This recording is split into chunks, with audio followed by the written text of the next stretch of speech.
Hello friends, the CA corner में आपका स्वागत है। आज हम बात करेंगे जीएसटी रजिस्ट्रेशन के बारे में। क्या आपको जीएसटी रजिस्ट्रेशन करवाना चाहिए या नहीं कराना चाहिए? अगर कराना है तो कैसे करना है? उसके लिए कौन से डॉक्यूमेंट्स की रिक्वायरमेंट होती है? यह सब कुछ हम आज इस वीडियो में ही समझेंगे। तो चलिए आगे शुरू करते हैं यह प्रोसेस। सबसे पहले यह समझ लेते हैं कि जीएसटी होता क्या है। जीएसटी का मतलब गुड्स एंड सर्विसेज टैक्स। 2017 से पहले इंडिया में कई तरह के अलग अलग टैक्सेस लगते थे, जैसे VAT, service tax, excise duty और भी बहुत सारे टैक्स थे। बहुत कंफ्यूजिंग था। बट 2017 में गवर्नमेंट ने एक काम किया कि इन सब टैक्सेस को हटा के एक टैक्स लगा दिया और उसे नाम दिया जीएसटी।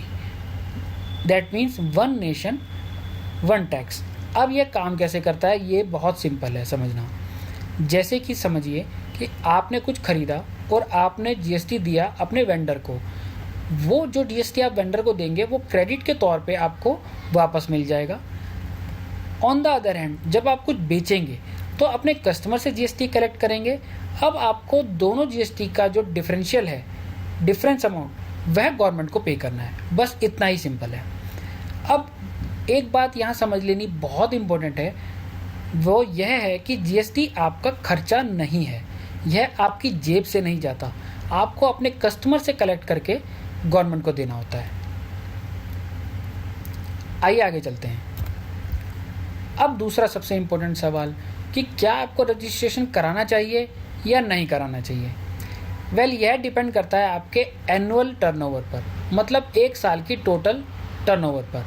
अगर आप गुड्स बेचते हैं, आपकी दुकान है, ट्रेडिंग करते हैं, मैन्युफैक्चरिंग करते हैं, तो आपका एनुअल टर्नओवर 40 लाख रुपीस से ज़्यादा है तो जीएसटी रजिस्ट्रेशन आपके लिए मैंडेटरी है। दूसरी तरफ अगर आप सर्विस प्रोवाइडर हैं, कोई फ्रीलांसिंग सर्विसेज देते हैं, कंसल्टेंट हैं, आईटी प्रोफेशनल हैं और आपका एनुअल टर्नओवर 20 लाख से ज़्यादा है तो आपको जीएसटी रजिस्ट्रेशन लेना मैंडेटरी है। बट इन केसेस में तो हमने समझ लिया कि जब हम लिमिट क्रॉस करेंगे तब जीएसटी रजिस्ट्रेशन लेना ज़रूरी है। पर क्या अगर हम इस लिमिट से नीचे हैं तो भी हमें जीएसटी रजिस्ट्रेशन लेना चाहिए? हाँ, बिल्कुल लेना चाहिए। मैं आपको बताता हूँ क्यों। क्योंकि कई बार क्या होता है, बहुत सारी कंपनीज हमसे जीएसटी इनवॉइस मांगती हैं। अब जब तक हमारे पास जीएसटी रजिस्ट्रेशन नहीं होगा, हम उनको जीएसटी इनवॉइस नहीं दे सकते। और इसकी वजह से कई बार क्या होता है कि वह क्लाइंट हमारे हाथ से चला जाता है, क्लाइंट लूज़ हो जाता है। तो हमें ऐसी सिचुएशन का सामना ना करना पड़े, इससे बेटर यही है कि हमें टाइमली अपना जीएसटी रजिस्ट्रेशन करा लेना चाहिए। हाँ, एक बात और, अगर मान लीजिए हम टर्नओवर जीएसटी रजिस्ट्रेशन लेने की लिमिट जो टर्नओवर की है वो क्रॉस कर जाते हैं और रजिस्ट्रेशन नहीं लेते, तो यहाँ एक पेनल्टी भी है, 10,000 रुपये से शुरू होती है। हमें इस पर भी ध्यान देना चाहिए। तो इसीलिए हमें अपने टर्नओवर को ट्रैक करते रहना चाहिए with in a financial year, और जैसे ही ये टर्नओवर लिमिट क्रॉस करे हमें तुरंत जीएसटी रजिस्ट्रेशन करवाना चाहिए। अब रजिस्ट्रेशन के लिए क्या क्या चीज़ें चाहिए यह समझ लेते हैं। पहला डॉक्यूमेंट है पैन कार्ड। यह सबसे मैंडेटरी डॉक्यूमेंट है, क्योंकि जीएसटी रजिस्ट्रेशन के बाद टाइम पर जो आपको जीएसटी रजिस्टर होगा, यानी आपको जो जीएसटी नंबर मिलेगा वह पैन बेस्ड ही होता है। तो पैन कार्ड बेस्ड डॉक्यूमेंट माना जाता है जीएसटी रजिस्ट्रेशन के लिए। सेकंड है आपका आधार कार्ड, ये आपके ई-केवाईसी के काम आता है। तीसरा है एड्रेस प्रूफ। चौथा है बैंक स्टेटमेंट। पांचवा है आपका पासपोर्ट साइज फोटोग्राफ। और छठा एक अनदर रजिस्ट्रेशन सर्टिफिकेट आपका अदर देन जीएसटी, अगर वो आपके बिजनेस पर एप्लीकेबल है तो। बस यह चीज़ें चाहिए जीएसटी रजिस्ट्रेशन के लिए, इसके अलावा और कोई रिक्वायरमेंट नहीं है। यह सब चीज़ें, क्योंकि हमारी जीएसटी रजिस्ट्रेशन की जो एप्लीकेशन है वह ऑनलाइन फाइल होती है, तो यह सब सॉफ्ट कॉपी में चाहिए होते हैं और उनकी लिमिट जो फाइल की होगी वो लेस देन 1 MB होती है। चलिए आगे समझते हैं। अब हमने डॉक्यूमेंट अरेंज कर लिए, बाकी चीज़ें समझ ली, तो क्या हम खुद ही रजिस्ट्रेशन करवा लें? कई बार हमारे दिमाग में ऐसा आता है। तो उसका आंसर है यस, हम टेक्निकली खुद कर सकते हैं, लेकिन मैं आपको बताता हूँ कि हमें ऐसा क्यों नहीं करना चाहिए। बिकॉज़ कई बार क्या होता है कि हमें टेक्निकलिटी की वजह से हम कई बार इसमें गलत फाइल कर बैठते हैं एप्लीकेशन, और उसकी वजह से हमारी एप्लीकेशन रिजेक्ट होने के बहुत चांसेस होते हैं। दूसरा, हमें HSN या SAC कोड अपने बिजनेस पर जो भी एप्लीकेबल है वह करेक्टली नहीं पता होता और हम गलत HSN या SAC पिक कर लेते हैं, जिसकी वजह से हमारे पे गलत GST रेट अप्लाई हो जाता है और हम कई बार ज़्यादा टैक्स पे कर बैठते हैं। एक गलती और हो सकती है कि कई बार हम अपना इनपुट टैक्स क्रेडिट भी खुद क्लेम करना चाहते हैं, जिसकी वजह से क्या होता है, हमें उसकी टेक्निकलिटी ना पता होने की वजह से कि इसका इनपुट कहाँ से क्लेम करना है, कैसे चेक करना है, हम कई बार इनपुट लूज़ कर जाते हैं और वो हमारे ऊपर एक्स्ट्रा फाइनेंशियल बर्डन के तौर पर पड़ जाता है। एक गलती और होती है कि कई बार हम अपनी फाइलिंग करने की डेडलाइन ही मिस कर गए, तो उस टाइम पर क्या होता है कि हमें लेट फाइलिंग फ़ी पे करनी पड़ती है, जो कि अननेसेसरी का एक एक्सपेंस बन जाता है। और एक गलती जो कि वो और सबसे भारी गलती हम कर बैठते हैं वो यह है कि हम अपने टाइम को कंज्यूम कर बैठते हैं। यानी आपका टाइम आपके बिजनेस पर लगना चाहिए, वह टाइम हम अपने GST को मेंटेन करने में लगा देते हैं, जो कि हमें नहीं करना चाहिए। कंप्लायंस का काम किसी एक्सपर्ट पर छोड़ देना चाहिए और हमें अपना ध्यान अपने बिजनेस पर फोकस करके उसे आगे बढ़ाने के लिए लगाना चाहिए। तो अगर आप चाहते हैं कि भाई आपका GST रजिस्ट्रेशन हो और प्रॉपर फाइलिंग और ये सब चलता रहे, तो it is better to get a help of a professional rather than doing it at your own. चलिए आगे चलते हैं। अब जानते हैं आप पर कौन सा GST रेट लगेगा। वेल देखिए, इंडिया में जो भी GST रेट्स एप्लीकेबल हैं वह इस वक्त आपकी स्क्रीन पर दिखाई दे रहे हैं और मैंने कुछ ये मेंशन किए हैं जिनको मैं आपको एक एक करके एक्सप्लेन करता हूँ। पहला रेट है 0%। जितनी भी एसेंशियल चीज़ें हैं लाइक दूध, सब्जी, आपके एग्स, बुक्स, मेडिसिन्स, इन पर कोई GST नहीं लगता। अगला रेट है 5%। यह बेसिकली बेसिक गुड्स पर लगता है, लाइक पैकेज्ड फूड हैं, स्मॉल रेस्टोरेंट्स हैं, ट्रांसपोर्टेशन सर्विसेज हैं, इन पर 5% का स्मॉलर रेट लगता है। नेक्स्ट रेट है 12%, जो कि लगता है हमारे प्रोसेस्ड फूड्स पर, कंप्यूटर्स पर, बिजनेस क्लास ट्रैवल वगैरह की सर्विसेज पर। यह 12% का रेट है। अगला रेट है 18% और यह सबसे कॉमन यूज़ किया जाने वाला रेट है, which is 18%। Most of the goods and services पर यही रेट अप्लाई होता है, like IT, consulting, finance, restaurants and there are many other things, goods और सर्विसेज बोथ, जिन पर कि ये 18% का रेट अप्लाई होता है। यह सबसे कॉमन रेट है। और लास्ट रेट है 28% का। ये बेसिकली लग्जरी आइटम्स पर लगता है, like luxury cars, tobacco, aerated drinks, 5 star hotel की सर्विसेज। तो ये बेसिकली लग्जरी आइटम्स पर लगने वाला रेट है, इसलिए ये बड़ा हायर रेट भी है। चलिए आगे चलते हैं। अब मान लीजिए कि हमारा रजिस्ट्रेशन भी हो गया, हमें GST नंबर भी मिल गया। अब यहाँ से हमारी असली जिम्मेदारी शुरू होती है, और वो क्या है कि कई बार लोग रजिस्टर तो कर लेते हैं पर उसके बाद वह भूल जाते हैं कि इसके बाद उनका अब कंप्लायंसेस का मीटर स्टार्ट हो चुका है, और वह क्या है कि टाइम पर अपनी GST रिटर्न्स को फाइल करना, हर सेल के लिए प्रॉपर GST इनवॉइस बनाना, उसके ऊपर में जो इनवॉइस की रिक्वायरमेंट्स लेड आउट हैं इन GST एक्ट उनको मेंशन करना।